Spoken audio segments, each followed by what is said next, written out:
Hey everyone, Nick Engvall here. Before we get into today's episode, I want to tell you about some of the people that make the sneaker history community and this podcast possible. It's more important than ever to think about who you give your money to when you're buying clothing to go with your kicks. Our friends at Guilty Goods started their brand with a goal of giving back, especially to the communities that make sneaker culture possible. With every purchase from Guilty Goods, at least 10% of the proceeds are donated to organizations like Big Brothers and Big Sisters, the Susan G. Komen Foundation, the Movement for Black Lives, and many more. You can save 30% on your order by using the code HISTORY at guiltygoods.us. Again, that's history at guiltygoods.us for 30% off, and you can feel good about your purchase knowing you're supporting a meaningful cause. Sneakers are all about presentation, and if you're like me, displaying your kicks at home or in the office is just as important as when they're on your feet. Sneaker Throne makes sneaker display cases featuring customizable LED lights, drop-side cases to showcase the entire side of the shoe, not just the heel or the toe, the whole shoe.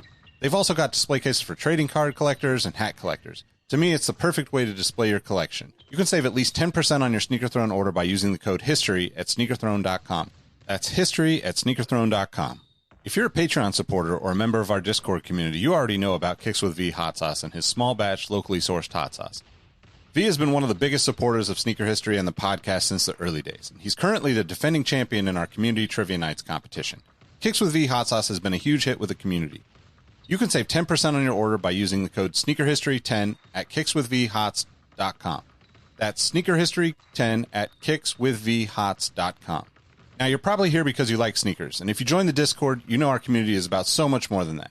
Whether it's the marathon-like community calls, trivia night debates, the in-person meetups, or just sharing our favorite experiences, we found that although we have such different backgrounds, we all have some unexpected shared passions. Not only does the entire community look out for each other when it comes to releases, we're like a support group for life in general. You can join the Discord community for free by heading to the show notes of this episode. After you're done listening to this episode, tell someone you like their kicks today. You never know how far a simple compliment can take you, and we all know how good it feels to have someone show their appreciation. Now let's get into today's episode. What up, what up? Welcome back to the Sneaker History Podcast. Hey, before we get into this episode, I wanted to tell you about a couple of our partners. These are some of the folks that help us keep the podcast going, and they've been nice enough to offer some exclusive discounts for our listeners. Now, if you've watched us on YouTube, you all know how we love to display our kicks when we're not rocking them. Sneaker Throne makes sneaker display cases featuring customizable LED lights, drop-side cases to showcase your entire shoe, not just the heel, not just the toe, shoe trees, a number of other sneaker-related accessories. You can save 10% on your Sneaker Throne order by using the code HISTORY. You can find a link to Sneaker Throne in the description, or you can just head to sneakerhistory.com/sneakerthrone and it will send you directly to their site. Again, that's 10% off with the code HISTORY. Our friends at Prospect are the premier streetwear brand and sneaker boutique based in sunny San Diego, California. One of my favorite places. Prospect is not your typical hypebeast haven, though. They carry classic footwear from brands like Asics, New Balance, Puma, Saucony, as well as local and globally known streetwear brands like Belief, Illust, Rottweiler, Stussy, and many others. Not to mention their own Prospect label and the iconic Just a Kid from Dago collection. If you're a listener of the podcast, you can save 10% on all of your orders from Prospect through their website with the code HISTORY10.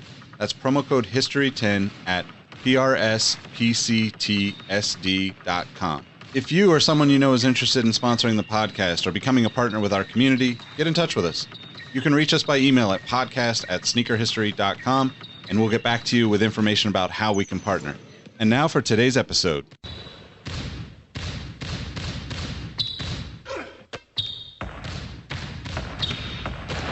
Jordan trying to shake off Starks. Oh, what a move! LeBron James with no regard for human life. 12 seconds. Bryant for the win. Iverson against Gill. The crowd on its feet. Allen for the win. Welcome to the Sneaker History Podcast. Hey everybody, welcome to yet another episode of the Sneaker History Podcast. This is a very special episode because we try to make commentary on the news as well as about the shoes. In this particular case, there's probably no bigger newsmaker than Giannis Antetokounmpo because we've just seen the release of his third sneaker, and more importantly, he's in the NBA Finals. So we thought, let's do a deep dive about the man, the myth, the legend, and who better to do it with than the author of the new Giannis book, Giannis, The Improbable Rise of an NBA MVP, Mirin Fader, everybody's favorite profiler of basketball Twitter. Mirin, how are you doing today? Oh my gosh, that was so kind of you. I'm great. I'm happy to be here. Thank you again for joining us. And we just thought this was as good of an opportunity to kind of get to know Giannis, because I think we all have this perception of Giannis's story, but reading your book, and unfortunately I'm only a third of the way through it, but let me tell you, it's the best third of a basketball book I've read this year. So kudos to you again for the great work. But what we wanted to kind of talk about is when we talk about Giannis, especially with regards to his sneakers, there's this thing that I realized when I was reviewing it from the sneaker perspective. Every one of Giannis's sneakers has the sentence, "I am my father's legacy." And that was something that was very evident as you kind of outlined in the book, was the fact that no matter how great of a basketball player he is, his number one priority in life is to be a great son and to be a great big brother. And it's evident because I think all of the brothers had their own colorway of his very first sneaker, and we're continuing this motif. But if we are going to tell that story about Giannis, we need to tell the story about his parents. So could you touch a little bit about Charles and Veronica and how they kind of shaped the man that we see today? Yeah, so Charles and Veronica came to Greece from Lagos, Nigeria, and one of the revelations in the book is that they actually didn't intend to come to Greece at first. They actually went to Germany first because Charles was playing soccer. He got injured. It did not work out. And they thought Greece would be a really good place to be. And the neighborhood that they settled in, Sepolia, was, filled with other immigrants, also in similar situations. And so, what they did, Charles and Veronica, was teach their kids to always work hard, always keep a smile on your face, be a positive person, share. The thing was, the boys, even though they had so little food and items of their own, whenever they had, they gave it to someone else. So, Charles in particular, when you talk about the father's legacy, the boys literally looked up to him. Like, he was just their hero. He could dunk. He would play basketball with them, soccer with them. And, the NASA said, to think he was the most successful man in the world, and he didn't have a euro in his pocket. So I think that quote really illuminates what he meant to them. For sure. And I think for me, that was one of the first revelations I got out of the book. Was I wanted to make the assumption that Giannis and the rest of the brothers had some sort of appreciation for soccer or football, but to know that soccer was his first love and it was inspired directly by his dad. And I think one of the most illuminating things that you had put in the story was the formation. You literally broke it down position by position, where Veronica would be the goalkeeper. I think Kostas was in defense and midfield. You had the two strikers up top with Giannis and Giannis, and Alex was just kind of a mascot cheering everybody on. Yeah. And that was just fantastic to me, because basketball and soccer are my two favorite sports. So just kind of once again seeing that melding between the two, because as we kind of watch Giannis on the court, there is such a fluidity about his game that initially I was like, okay, this is more similar to, let's say, an ice hockey player skating on the ice. But then as you see him, you see the inspiration of Thierry Henry, who he kind of cited as his favorite player. And it's one of those things where that light bulb goes off in your head if you have experience with both those sports. Like, holy shit, this guy is Thierry Henry in a sense, because just the speed and the grace of which he moves, especially considering his body type, is that of an Olympic sprinter. And the one thing I would say that also is shared between Thierry Henry and Giannis is the fact that they always had this confidence, whereas Henry had it more bordering on arrogance. Giannis is always in complete control of everything. And it was just something that I was like, okay, that kind of clicked in my mind that this is something cool. The other thing I wanted to kind of have you speak a little bit on is Charles's impact as probably Giannis's first coach and that inspiration, because there was that beautiful comparison you had made where I think Charles was explaining to Giannis about the importance of Nelson Mandela, and then the spaghetti scene after that. Yeah. So Charles talked to him about how selfless Mandela was. And, that is really one of the themes of the story that this book was born out of for Bleacher Report. And the book itself is masculinity. What makes a man? Is it money? Is it fame? Is it wealth? And none of those things were apparent for Charles growing up with Giannis growing up. And so what Giannis learned about masculinity was sacrifice. So the spaghetti anecdote you just alluded to, they would have this bowl and he would just say, no, I'm not hungry. I'm going to let my kids eat first. So imagine watching your dad just not eating and having a smile on his face doing so, because even though he is suffering tremendously, he wants to make sure his kids are okay. And they learned a lot of strength from him. You know, masculinity has nothing to do with how much you earn. It's how loving you can be towards your family, how kind you can be, and sharing with your brothers. And, you know, I think that because Giannis's childhood, you know, he grew up so impoverished, I think people forget that there was a lot of joy. And I really am proud that this book talks about the happiness that Giannis had as a child and the joy that he was able to find within, you know, his family. Because I think that sometimes that gets lost when people talk about somebody's poverty, but that was all they knew. So it wasn't like every day was just upset. You know, they had a lot of fun. Yeah, and I think that's a testament to their parents as well, because to your point, joy has kind of become this loaded term, especially in NBA circles, because KD once famously bristled at the notion of, am I really playing for joy? And yeah, right. That is readily apparent in this book, because I think it might have been Alex, and please correct me because I know I'm going to butcher my Antetokounmpo brothers quotes, but he was just saying something along the lines of, we can't really be upset and fight all the time if we have nothing to fight for. And it's also that fact that you mentioned masculinity, because I know one of the recurring things that I was taken back by while reading your book was the fact that the amount of times Giannis cried. And it was just something we are so not conditioned to see from an American athlete perspective, because we're told to be very stern, very like you can't let any sort of emotional weakness come out. And it was refreshing and reassuring to say that, okay, this guy truly wants it all. And that hunger that you mentioned, where we almost think of it as a metaphorical comparison point for a drive or an insatiable appetite to actually do it. No, these guys are literally hungry more often than not. I mean, you constantly refer to the theme of like his first meal was always at 11 p.m. And it's something I always kind of think about with regard to, let's say, like a Hakeem Olajuwon who would fast during Ramadan and he wouldn't have that first meal until nighttime. And it was one of those things where he would always play better those games where he was within that month of Ramadan. And I'm wondering if that probably was one of these hidden factors that kind of contributed to Giannis's biggest strength to me, which is his mental toughness. Yeah, I mean, it definitely did in the sense of like he had no choice but to push forward, and that this was life. You know, he could not change it. And so you work within the confines of your environment, which is exactly what he did. I really liked what you were saying a minute ago about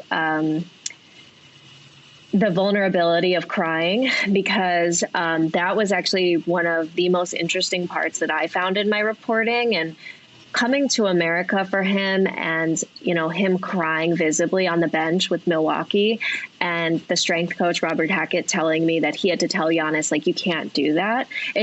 It made me feel sad, first of all, for boys in America. Obviously, that's not a revelation. Like, obviously, I know how boys are socialized, and I know that they have to hold in their emotions. But it is fascinating that, like, Giannis didn't grow up with that in Greece. It was normal for him to cry. It was normal for him to be vulnerable. And, you know, to your point about mental toughness, I think part of the toughness is the softness. And I don't mean softness in a bad way. I just think these are the things that make him so unique. You know, when I was reporting this, The Last Dance was playing, and you saw how like vicious Jordan and all these people could be. And it's not that Giannis can't be that, because he totally is, but he is at his core like a really nice individual that is very vulnerable and sensitive. And I like that about him. And I think that makes him the kind of player he is.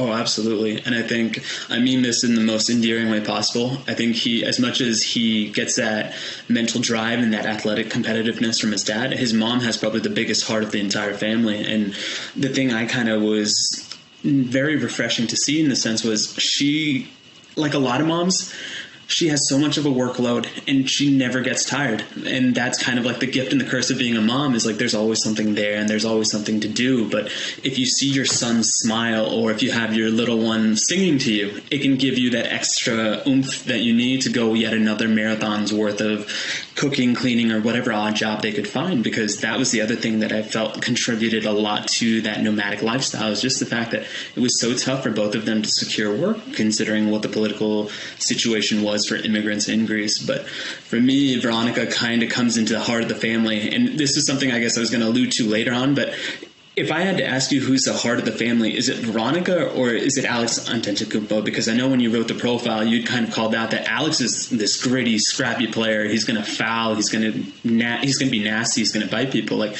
is he truly his mother's son, or is it still Veronica in terms of the heart of the family? I mean, I think it's Veronica. Like, she is everything to them. And I really like that the Bucks not only gave Giannis a key to the gym, but Veronica. So, like, she'd be in there getting his rebounds, like, literally in there shooting in the gym, whatever that line is. Yes. I am, dating myself. But, yes, like, she was there.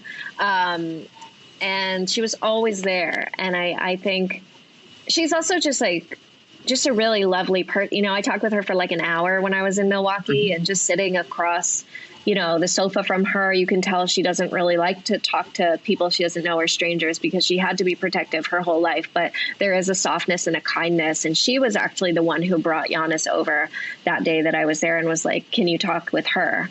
So I was talking with her to get the Suns, approval that day. Right. So I just think like everything flows through her. Of course, Giannis wants to win a championship, but he also just wants to be like a good son and respectful. And I just really admire the way that their family, operates. Yeah. And kind of speaking of that family dynamic, it was really funny to me because as I'm reading it, he truly is the extension of his parents. Like, he's got the best of both worlds, like every parent wants their kid to have. And it reminds me of that cliche we always hear about how, let's say, a point guard is always an extension of a coach.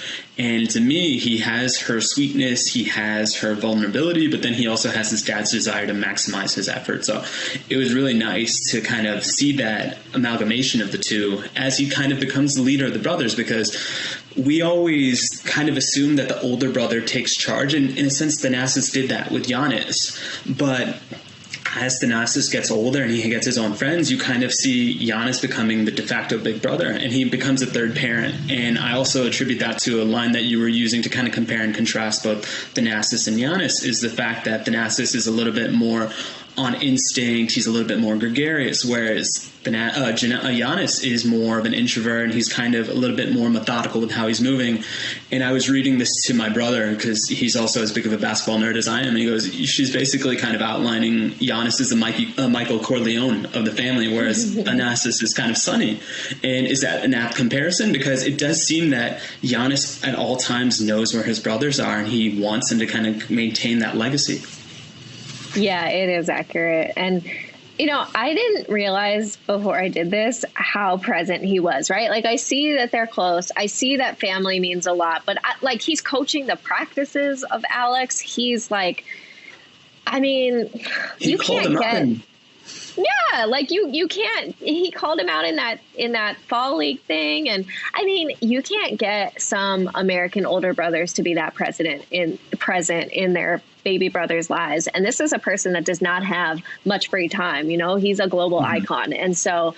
Yeah, it's funny because they've always looked at him like that, even before he was Giannis. They were in awe of him before anyone else was, because.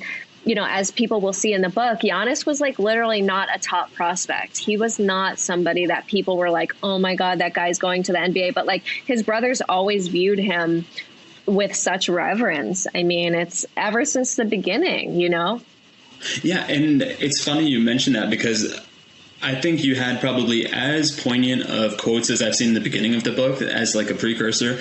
And you had the Nigerian proverb and I believe the Greece proverb. And both of those really resonated with me, because the fact, and please correct me if I'm wrong, the Nigerian proverb is something along the lines of never forget the source of your power. And then if I remember correctly, the Greece one is for 10 years of patience. I'm butchering them, but go ahead if you remember those off the top of the head, and otherwise I can look them up. But it was just fascinating because those are themes that are so prevalent in the book, especially with regards to Giannis's rise from being Giannis's brother to this young guy that inspires NBA scouts from all over the world to come to this tiny location in Greece and just analyze every move that he has. Yeah, I think, correct me if I'm wrong if you have it in front of you. I think it's the stream never forgets its source, or the river. Is it a stream or a river? Is it a river? I think it's a stream. Stream never forgets its source, Nigerian proverb. And then this second one is a Greek one, which is 10 years of 10 years of patience, 10 minutes of peace. Yes.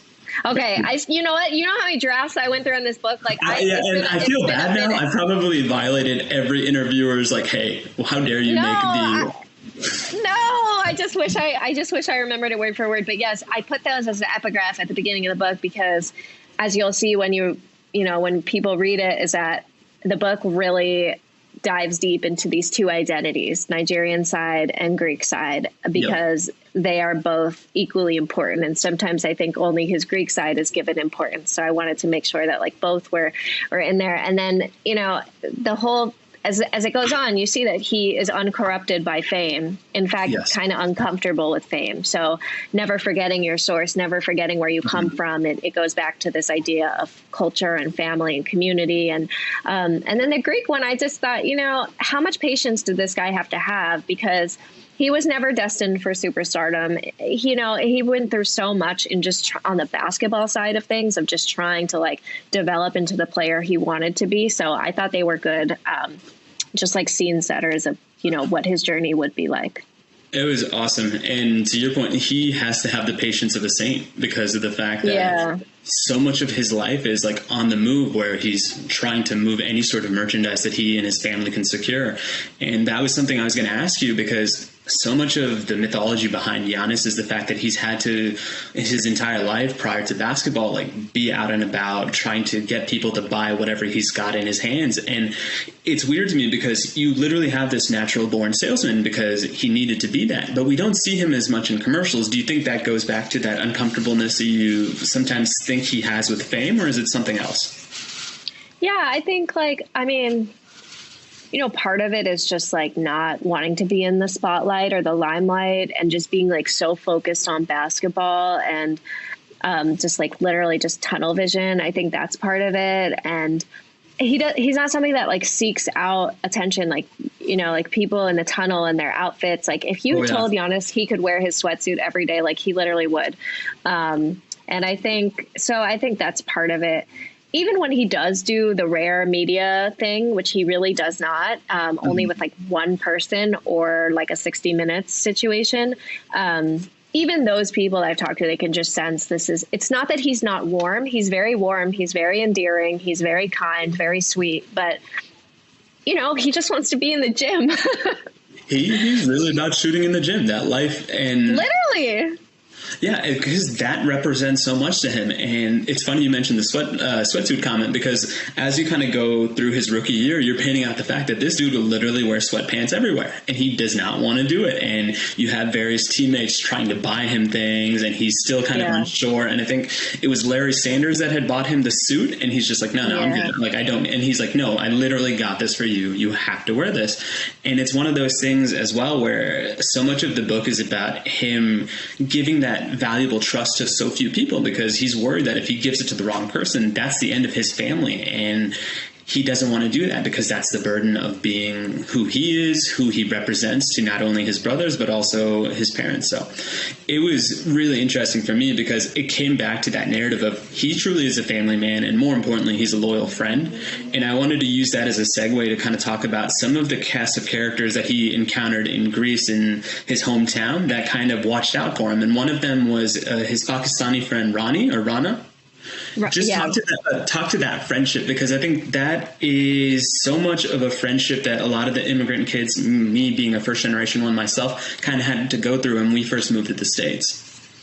Yeah. So Rahman Rana is a Pakistani migrant in Greece at the time. He doesn't live in Greece anymore now, but at the time he did. And he too went through, you know, awful things with his own family and just did not have a lot of money. At one point, they were making the equivalent of like $10 a day. And the coach that found Giannis on the playground is the same coach that found Rana on the ground. And he was like, you should play for us. You're really tall, blah, blah, blah. But the problem is he gets on the court. He's not very good.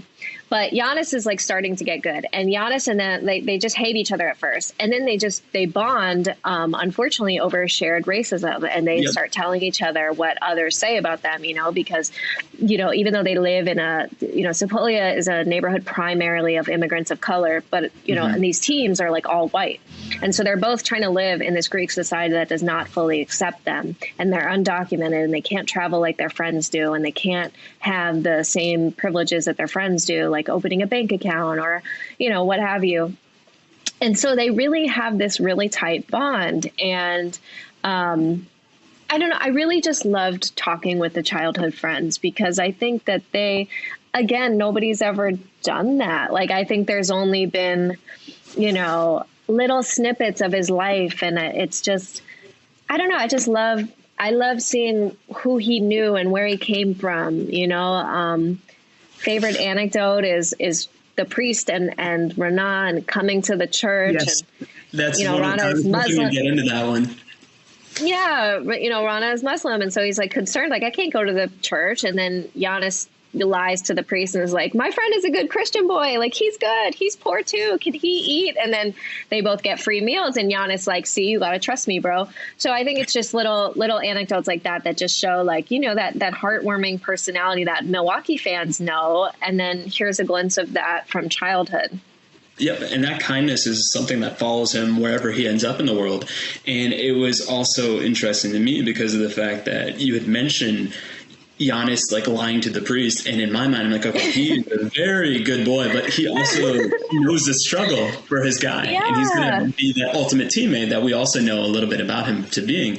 And it was just interesting to me because watching him go through this, because to your point, his family has literally been conditioned to give away whatever food they have to make sure everyone eats. And it's just something that at times when you see other people do it, it may feel disingenuous, but there is a warmth that radiates through it. And then also to your point of even the rest of his childhood teammates, everybody has some sort of story where they're like, oh man, I just kept asking him if he's hungry. And then after a while, we just said, no, F it. We're going to give you food. This is what you're going to have. And his love of chicken and rice, whether it's his mom's fufu or his teammates' mother's chicken and rice, like my man loves chicken and rice. And so that was one of those things where I'm like, okay, whatever he does in life, he should at least get some sort of chicken and rice endorsement because he's done so much for the brand of that one particular meal. Agreed. Yeah.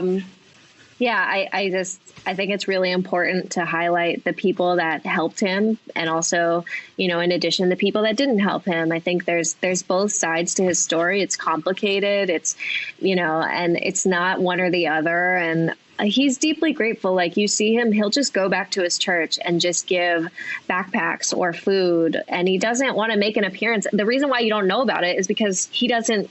Yep. He's not like, oh my God, I'm about to give back. Like he just does it, he doesn't want a scene. He like really actually does care about people. Yeah. And you mentioned the others that were kind and unkind. I wanted to also use this opportunity. If you could touch on a little bit of, I believe his name was Giannis Antetokounmpo, the cafe owner, and like what he did, because that's one of those things where if he's not as big of a basketball fan, I still think he helps out Giannis, but there's that interesting line where I'll let you tell the story about one of the brothers asking him for employment, and what does he tell them, right? Yeah, so Giannis Antetokounmpo is the owner of Kivotos Cafe, which is a cafe in the neighborhood. And, he notices these boys walking by every day, and little Alex is always holding the basketball. And he's like, I guess they play basketball. And, and he finally, strikes up camaraderie with them. And he ends up being like super kind and like, here's an apple, here's a, yogurt, here's a milkshake. And the boys go there every day, and things got really bad. And Alex told me that they asked him, like, can we work here? Because, they don't like asking for help. But sometimes when you've done everything you could possibly do and you can't make ends meet, you need help. And so, but Antetokounmpo didn't want that because he thought if I gave them work, they're going to stop playing basketball. And he believed they had a future in basketball. Now, it's hard to say how he knew that, why. I think there's a lot of, again, revisionist because it's like, there. Yeah, because it's like, who knew Giannis would become Giannis? Yeah. Nobody knew that. But out of the kindness of this man's heart, whose own father went through, poverty and didn't grow up having everything in the world, he had compassion. And he was also one of the white Greeks that, really stood up for immigrants of color when white patrons would say, why are you feeding the black kids? So, Antetokounmpo was a really nice ally for them because, a lot of people just weren't. Yep. And unfortunately, some of those people were a part of this organization that I actually knew nothing about until I started reading a book, and which is the Golden Dawn, which they sound like a bunch of cheesy bad guys, but they're more startling and chilling in real life. Golden Dawn is a neo-Nazi group, now indicted criminal organization. They murder people. They murder immigrants, I should say. They are extremely violent. They were prevalent in a lot of the immigrant neighborhoods, such as Sepolia, but other ones like Kypseli and Kos and a couple other places like that. And they were vicious, and it was terrifying. at the same time, they were infiltrating politics. So they were at once, one of the members of parliament. Right. So it wasn't just this like fringe group that patrolled the neighborhoods. And it also wasn't like, the brothers left their houses and they were like, oh, my God, I'm afraid. Yeah. It wasn't like that either. But of course, they were very aware of this group, and they were very, very aware, especially at night, that you couldn't walk alone. Mm-hmm. No, and that was something that kind of rattled me in a sense, because we're kind of making sure that even within the USA, like there's a certain demographic where we're kind of conditioned not to wear hoodies at night because we don't know who we're going to run into. And unfortunately, we don't know what they're capable of. And that was one of those things where a lot of the story that you were telling in your book, Giannis, the Improbable Rise of an NBA MVP, was around the fact that even though this is a world apart, there are so many similar beats. So that concept of Charles making sure that his boys are in sports because it removes the temptation away from doing things that are naughty or bad. Or it's the fact that so many of these teammates that Giannis and Giannis have look out for them because they truly sense something is there. It's something we hear from an American sports perspective a lot, but it's refreshing to see that kindness reigns supreme throughout the world. So that was one thing that I was happy that you were able to articulate again and again, like, hey, this isn't something that we get conditioned to seeing in our like American Disney sports movies. It's something that's prevalent overseas as well. And kindness will hopefully win out whenever something like this happens. So that Golden Dawn thing was probably as much of a downer as this interview is going to be. So I wanted to kind of use that to talk about something that's also at the forefront of this book, which is the immigration thing, because a lot of the frustrations that we saw Giannis have was his inability to secure papers to prove he was Greece. And it's frustrating to me because in America, we're conditioned to think that, okay, if somebody's born here, they're an American citizen. But in Greece, it doesn't work that way necessarily. No, and it doesn't work that way in a lot of countries. Birthright citizenship is not a thing. Yeah. And so essentially he was not viewed as Greek, even though he grew up speaking Greek, Greek friends, Greek schools, Greek churches, Greek sidewalk, Greek everything. He was just a black person to a lot of people there and a foreigner. And to see the way the Greek, I ended up interviewing the prime minister at the time. Awesome. And seeing how he just kept dodging, like, I basically was like, you only gave him the papers because he was about to be in the NBA. And they were like, well, It certainly helped. But no, seeing the trajectory of this, they dragged their feet. And then it became clear that he had this offer from the Spanish team and, scouts are coming to Greece, like perhaps he could go to the NBA. Then they changed their tune. But again, they didn't give citizenship to Veronica. They didn't give citizenship to Alex. They didn't give citizenship to Kostas. So, at the end of the day, like, they could have done that, but they didn't. And so I hope people will appreciate that I also charted the journey of other undocumented Black Greek migrants that were friends with Giannis growing up, whose lives have completely diverged because they did not get their citizenship papers fast-tracked. By the end of the book, you will see that they are still trying to get their papers. And so it's trying to show, like, that could have been Giannis if he was not Giannis. Yeah, I mean, it's so much of that is a golden ticket methodology, right? Like he just met the right person and he was able to do the right task at the right time that he eventually got it. But even to say, like, it wasn't overnight for him, it goes back to the 10 years of patience, 10 minutes of progress, or whatever the quote is. And I hope people, if nothing else, if you buy this book, and you should buy this book, please remember that quote, and then you can correct me if anybody ever sees me out and about and be like, you genius, it was this quote. But the other thing that was interesting to me was once the one scout who saw Giannis, it was almost like the gold rush of like the 18 whenevers, because everybody's like, let's go to Greece, let's figure this kid out. Yeah. And you chart a lot of different teams kind of going through that journey. I think the funniest thing I could think of was when Danny Ainge visited one of his games and I believe was it the Panathinaikos crowd was chanting Lakers at him, and he was like, this is hilarious to me.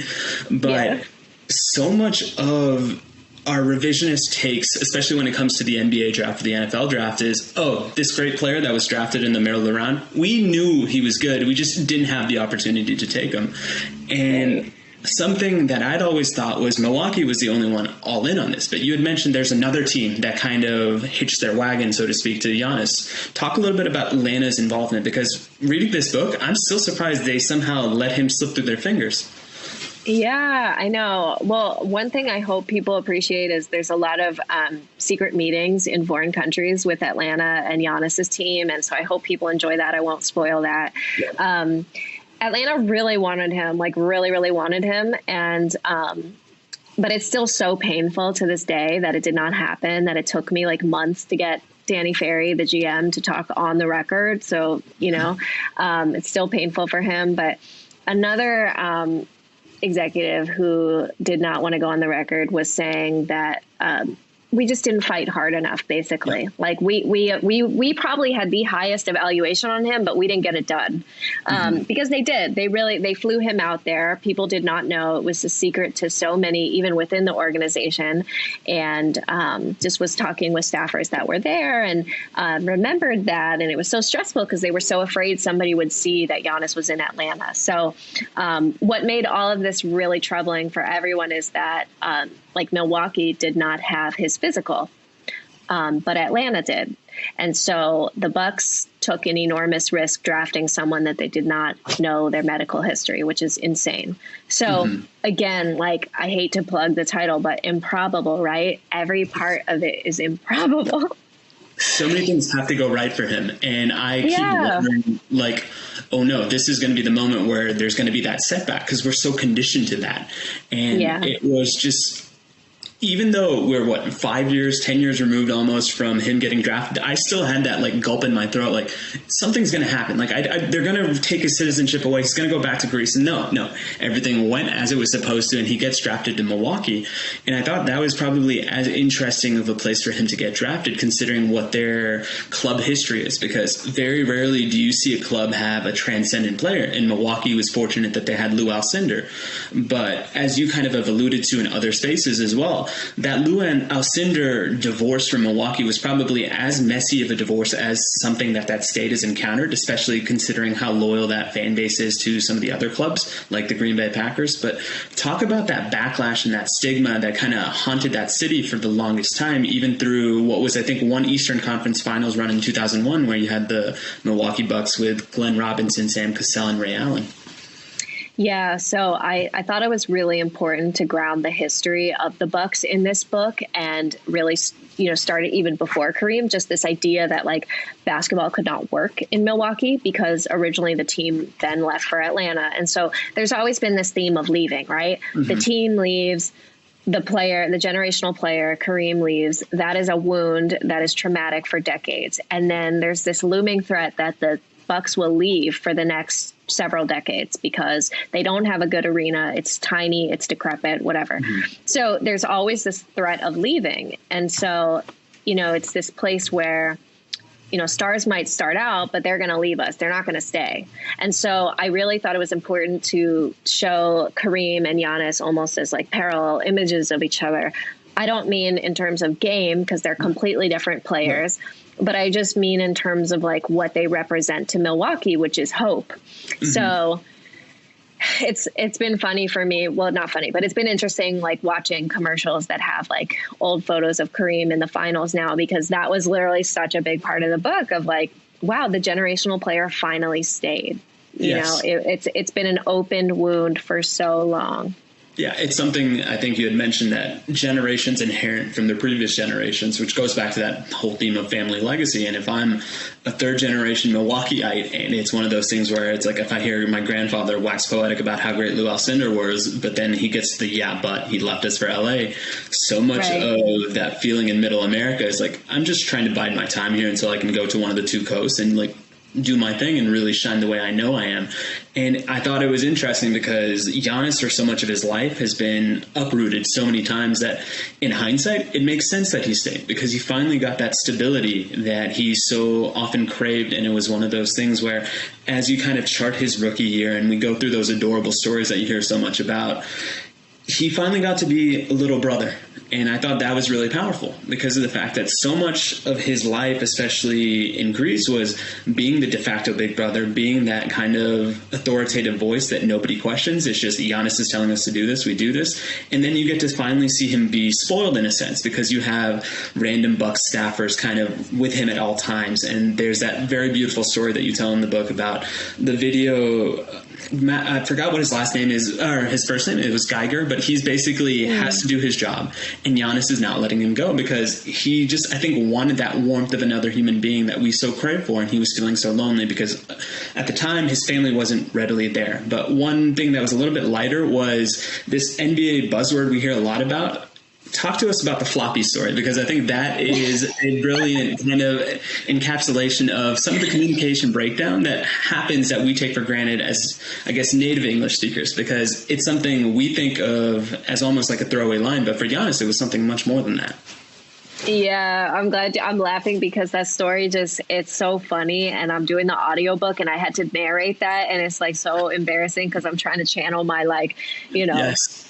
Don't call me Floppy. Okay, so basically, there's this play called Floppy, and the Bucks coaches are like, run Floppy, Floppy, and they're just saying the word. Giannis thinks they're calling him Floppy because he does not have great English, and he thinks that they're making fun of him, saying he's scrawny or flappy. Yes. And so, he's just so angry. He's just like seething, and he goes up to his assistant coach, Josh Oppenheimer, who is now, again, an assistant coach with the team, and he's like, Coach, like, why are they calling me Floppy? I'm not Floppy. And he's just like so pissed. And then the coach is like, Giannis, like, it's a play. And then Giannis like, so they're not calling me Floppy? And then he's like, no, it's a play. And Giannis like, oh, okay.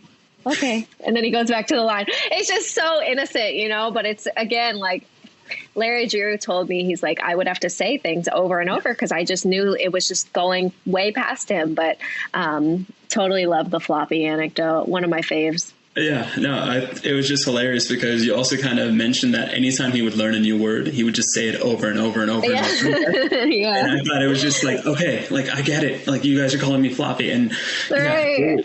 And in spite of all that, like, he still has this childlike exuberance to his game, but also his emotions. And I always thought that was the secret sauce of basketball, and similar to soccer in the sense that it's that rare sport where there isn't anything that's hiding the face. So you get to watch them play the game, but then you also get to see the theater of the mind and the theater of the emotions. And I literally, every time he does something and he makes that scowling face, it's not like the Mamba mentality scowling face. It's more, I always describe it to a 5-year-old wanting to show you how tough he is. And I mean that in the most respectful way. Assuming he listens to this podcast, but he always has that childlike exuberance. And it was funny because when I was doing the research for this interview, I stumbled upon a clip where he was talking about Kobe's influence on him, and he was asking Kobe for some advice, and Kobe said, be a kid. And I'm wondering now, did that seep subconsciously? And what Kobe meant by being a kid is just constantly be on that thirst to learn, be present in the moment, and just always hold everybody, including yourself, accountable. And I thought these are similar tenets to what his dad kind of preached to him. So it's reassuring to see that, okay, maybe I'm not the only one that's seeing this. But what do you make of Giannis sometimes? Because he, when he wants to be, can be very formidable, but then he has these moments where he resorts back to like this childlike innocence. Yeah, I mean, you have to, I'm older than Giannis. Like, I just turned 30. Like, that is, like, he's a young man, like, yes. That's just, like, he's still, I mean, yes, he's a father, but like he's growing into his own as an adult, I think obviously he's a global icon, but people forget he's like mid-20s now. Like that, like, I don't want to see myself at 26, So like, of course, like there's these moments, but I think to your point earlier about like just it's hard. I love that he doesn't, he obviously takes himself very seriously, but I love that he's like so funny, because I think that is why he's so endearing to people, because there is that layer of like, be a kid, be curious. One of my favorite interviews was with Jared Dudley, and because Jared was a mentor to him that one year that Jared was in Milwaukee in 2014 to 15. Okay. And Jared was telling me that like, what he loved and still loves about Giannis is that there's no ego. So like the reason why he doesn't get flustered is because he doesn't have an ego. And so you could just tell he was socialized different, and so he's not afraid to like make fun of himself. Like there's a funny anecdote. I don't know if you got to this part yet, but they're like shooting and they have to make a 3 and so they don't run or something. This is in the Jason Kidd era. And Giannis, like, he's like, okay, let me like shoot it. I'm going to do it. And then he airballs the 3, but he starts everybody's laughing, and he's laughing hardest. If I airballed a three in front of my teammates, like for the, drill, I would be like so embarrassed, but he's just not, he's able to laugh at himself, Exactly. And it goes back to the earliest discussion we were having, where it's just a different type of mentality and a different way of being raised. We can't admit that weakness, and we use that term softness. And soft skills are as essential to whatever your technical skills are, regardless of your occupation. It's just like, how well do you handle that criticism? How well do you handle temporary or more permanent setbacks? It goes a long way in terms of people confiding in you or believing in you. And as we know, like, trust is important. It's as important as the skills a basketball player shows, because if we're down 2 and we need 2 free throws to make, and I know that seems to be the latest bugaboo of Giannis is the 10-second count, he still maintains it. And you can see, especially in the last game, like, he was kind of enjoying the fact that people are counting to him. And I think that only proved to be well for him, because he's definitely not one to let that ego get in the way. And I'll use the example of the Ben Simmons thing, where Giannis and Ben Simmons are almost at a similar career point in their trajectory, and it's just one is unwilling to shoot because there's that ego component of it, whereas Giannis, as the book kind of tells us, and as we see in person now, is he is a fan of repetition. He's going to keep going and keep going and keep going until he figures it out, or he figures some sort of counter out that allows him that similar success. And that's where one thing to me is, I will never bet against this guy if you give him enough time. And that's, I think, going to be his biggest weapon. But I also worry, because let's use the finals now, and we'll just do a quick kind of wrap up on the finals, is I worry about the injury, just because of the fact that he doesn't have enough time to assert his will. And granted, he looked good in game 1, but I'm sure you've probably watched more Giannis tape than anybody in recent memory. Like, how is he looking to you, especially considering that severity of that hyperextended knee? Yeah, I mean, that was like so awful to watch, and I just don't understand why we keep replaying it. I'm like haunted by this clip, but he's had like various knee, I wouldn't say like injuries, but like soreness. This has been like a thing, not saying the exact type, the exact knee, the exact, but of course, like he's dealt with that. And like, his conditioning has been an issue for a while. It's something people don't really talk about. He always looks gassed. Like, I mean, Jason Kidd used to play him to the bare bones. Like, he looked like he could not stand up in some of those playoff games back then. So I think that's just always going to be there. And I don't know if that's related to like anything knee wise. I'm not going to speak on something that I'm not a medical expert, and I'm not privy to. So, I don't have expertise there. But just from this, like, again, we talked about the mental toughness. He's always going to compete. I just don't know enough about his current situation to comment on it, but he will always compete. And I think you saw that. Yeah. I mean, he is going to be that epitome of dying on the sword, and I want him to win. I mean, I tend to be a neutral when it comes to all things NBA. I just love the entire league, but I am probably pulling for him a little bit more, just because I want to see him not turn into a Charles Barkley or John Stockton type figure, where he's a great player, but he never wins one.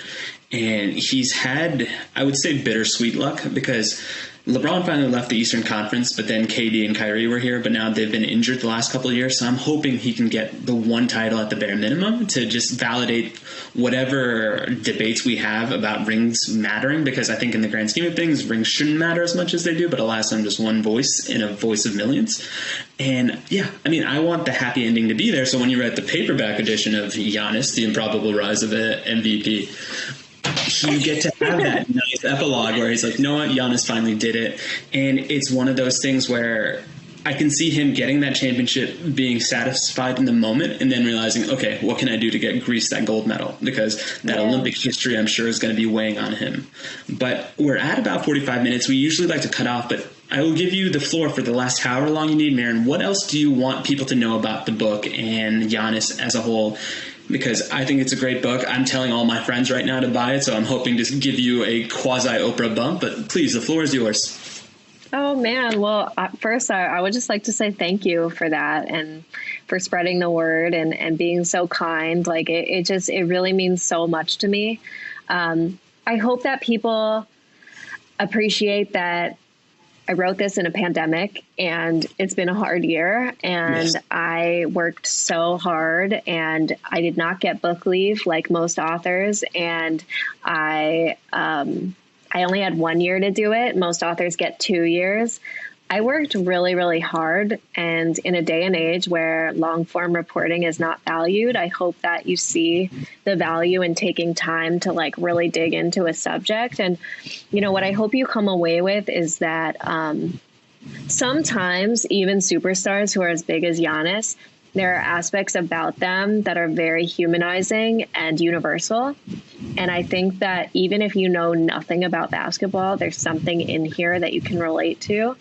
The closest people to me know nothing about basketball. And I don't know if they just read it because they want to humor me and they love me because they're my besties, but they don't know anything and they read it and they took something away from it. So yeah, I hope that you give it a shot. And I also hope that you pre-order it. You know, pre-orders like really matter to an author's, you know, sales and success. And I always feel really uncomfortable plugging myself. It's been really strange, like doing media, because if you notice in my stories, I am not present. I like to be in the background. So I just appreciate you having me on and helping me promote.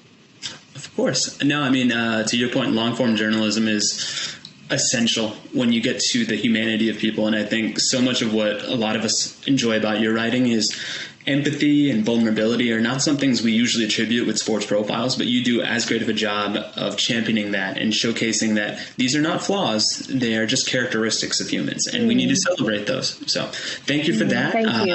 Once again, August 10th, Giannis, the improbable rise of an NBA MVP. Where can people follow you on social media if they want to just keep an eye on whatever you're going to be pitching next?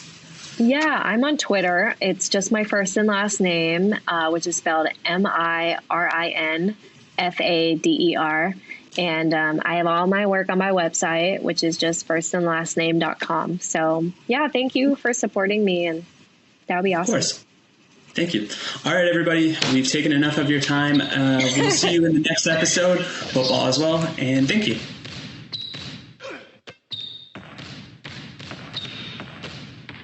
Hey everyone, this is Nick again. Before you take off, I wanted to thank you for listening to the Sneaker History Podcast. We just launched our new merch, including tees, stickers, keychains, and a bunch of other pieces you can grab to show your support for the podcast. You can purchase it now through our companion site, sittingtreasure.com. You can also get access to more episodes of the podcast by joining our Discord community at patreon.com/sneakerhistory. Plus, we've got a bunch of other fun things going on in the community, including trivia nights, giveaways, access to sneaker raffles from around the world, release announcements, and just in general, good people helping good people get the sneakers they want. Plus, we're not bought by advertisers, investors, or other big money. I'm confident in saying that we are the best sneaker community for people truly passionate about sneakers. We've also teamed up with a few partners to offer our supporters access to exclusive discounts. You can find some of those in the links in the description for this episode, and even more in our Discord. Give us a try, and if you don't enjoy it, you can always cancel the membership at any time. As always, thank you for rocking with us, and we'll catch you on the next episode. Peace. Hey everyone, this is Nick again. Before you take off, do us a solid and head over to Apple Podcasts to leave us a review. Give us a rating on Spotify and Amazon Music, and make sure you're subscribed to our YouTube channel because we have even more video content coming soon. Speaking of new content, we have an amazing community of sneaker enthusiasts that hang out in our Sneaker History Discord on a daily basis. While sneakers is a connection point that brought us all together, we've all discovered countless shared passions that we have in common with each other. We recently launched a couple of new podcasts directly from our community. One of them is a Formula One podcast. If you're an F1 fan like me, the Exhaust Notes podcast is your weekly fix of Formula One fun. It's hosted by myself, Rohit Malhotra, and Todd Yates. New episodes drop every Tuesday. I've been wearing fitted hats for years and collecting my favorite teams since I was a little leaguer. It has been awesome to see so many new fans getting into fitteds in recent years. Crown and Stitch is our new talk show about fitted hats with Dexter, Keith, and myself, where we talk about fitted hats, snapbacks, throw in some obscure hats because we all kind of like some funky stuff once in a while, don't we? Copping, collecting, and so much more.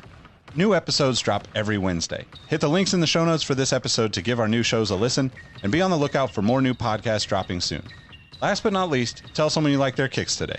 You never know how far a simple compliment can take you, and we all know how good it feels to have someone show their appreciation. Thank you all for the support, and we'll catch you on the next episode. Peace.